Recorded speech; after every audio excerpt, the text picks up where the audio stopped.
여러분, 딱 6글자로 된 한자 구절이 있습니다. 이게 수천 년 전에 아이들을 가르치던 아주 간단한 문장이거든요.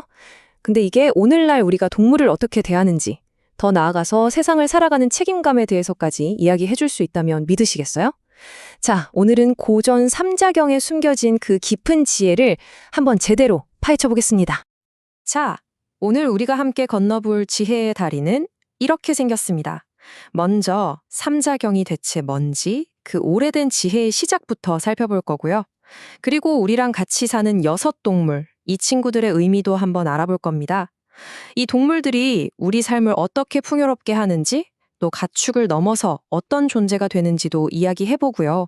마지막으로 이 모든 걸 통해서 시대를 관통하는 책임의 의미가 무엇인지까지 함께 생각해보겠습니다. 바로 이 구절입니다. 마우, 양, 개, 견, 시. 이게 바로 삼자경에 나오는 한 구절인데요.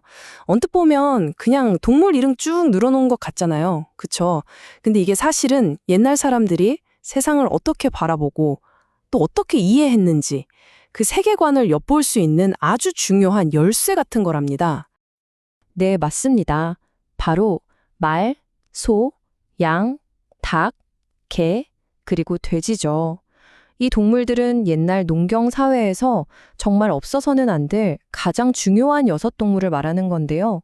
근데 여기서 궁금한 게 생기죠. 왜 하필 이 6동물이었을까요? 세상에 동물이 얼마나 많은데 딱 이 친구들이 꼽힌 이유가 있겠죠? 자, 지금부터 그 배경을 한번 같이 파헤쳐 보죠. 자, 첫 번째 이야기입니다. 삼자경, 오래된 지혜의 시작. 이 삼자경이라는 책이 참 재미있는 게 이렇게 3글자씩 딱딱 운율을 맞춰서 세상의 이치를 가르치도록 만들어진 어떻게 보면 옛날 어린이들을 위한 입문서 같은 거예요. 오늘은 그중에서도 우리 생활과 가장 가까운 동물들에 대한 구절을 한번 깊이 들여다보려고 합니다. 두 번째, 우리와 함께 사는 6동물에 대해 알아볼 텐데요. 자, 그럼 이제 전체 구조를 보면서 핵심이 뭔지 한번 짚어보겠습니다. 여기서 이 6동물을 한 번에 부르는 아주 중요한 단어가 하나 나와요. 원문을 한번 볼까요? 마우양, 개견씨, 차, 육축, 인소사.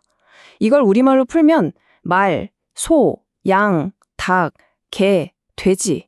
이 6가축은 사람이 기르는 것이다 라는 뜻이에요. 자, 여기서 진짜 중요한 포인트가 뭐냐면요. 그냥 동물 이름을 쭉 나열한 게 아니라는 거예요. 사람이 기른다. 즉, 인소사라고 딱 정의를 내리면서 인간과의 관계를 분명히 했다는 점이죠.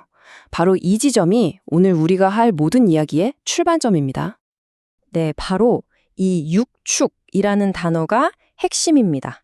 이건 그냥 6마리 가축 이런 단순한 뜻이 아니에요.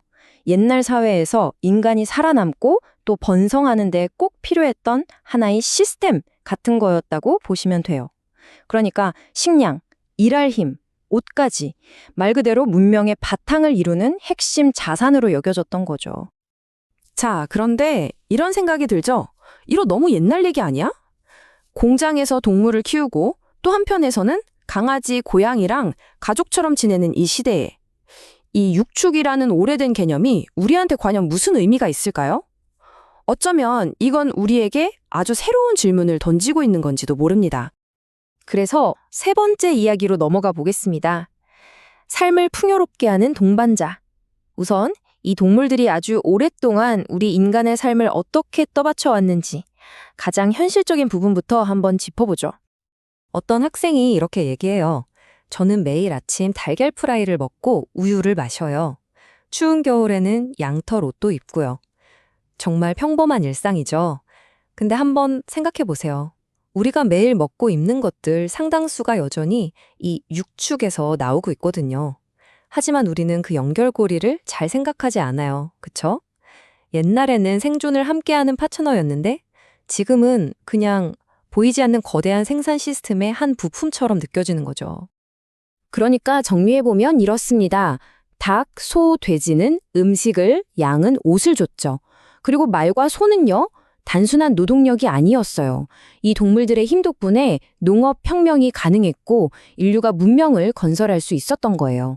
단순히 먹을거리가 아니라 말 그대로 문명의 엔진 역할을 한 셈입니다. 하지만 이 동물들의 가치가 여기서 끝이 아닙니다. 물질적인 것만이 전부는 아니거든요. 자, 네 번째 이야기에서는 우리 삶을 전혀 다른 차원에서 풍요롭게 만들어주는 바로 마음을 나누는 존재로서의 가치를 한번 살펴보겠습니다. 이번엔 다른 학생의 이야기예요. 저희 할머니 댁에 있는 바둑이요. 낯선 사람으로부터 집을 지켜주고 제가 가면 꼬리를 흔들며 반겨줘요. 자, 여기서 개는 더 이상 그냥 가축이 아니죠. 집을 지켜주는 보호자이면서 동시에 나를 반겨주는 친구, 가족의 일원이 된 거예요.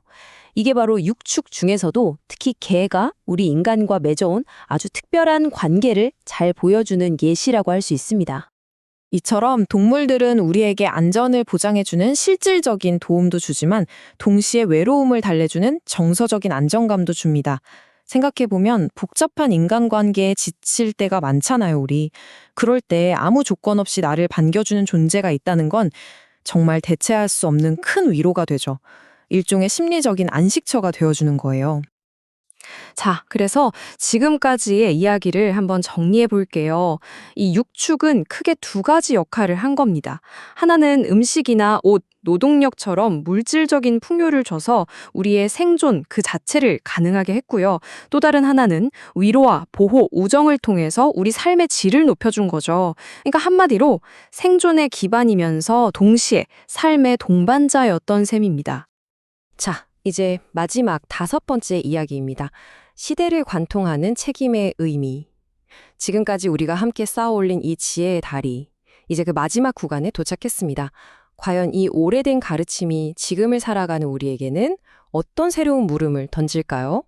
한 선생님께서 이렇게 말씀하셨어요.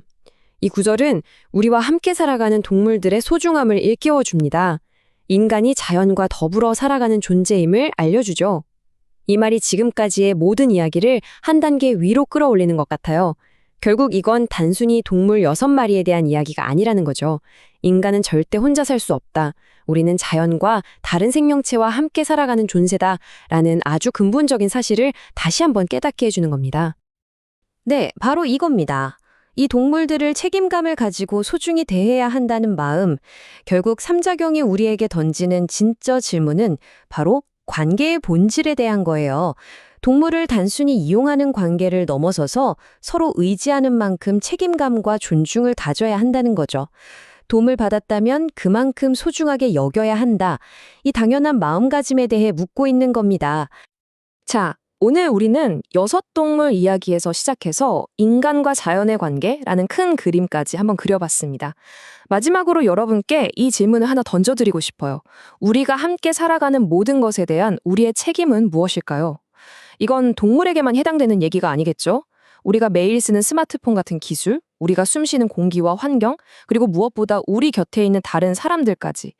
우리가 함께 살아가는 이 모든 것들에 대한 우리의 책임은 과연 무엇일까요? 한 번쯤 깊이 생각해 보시면 좋겠습니다.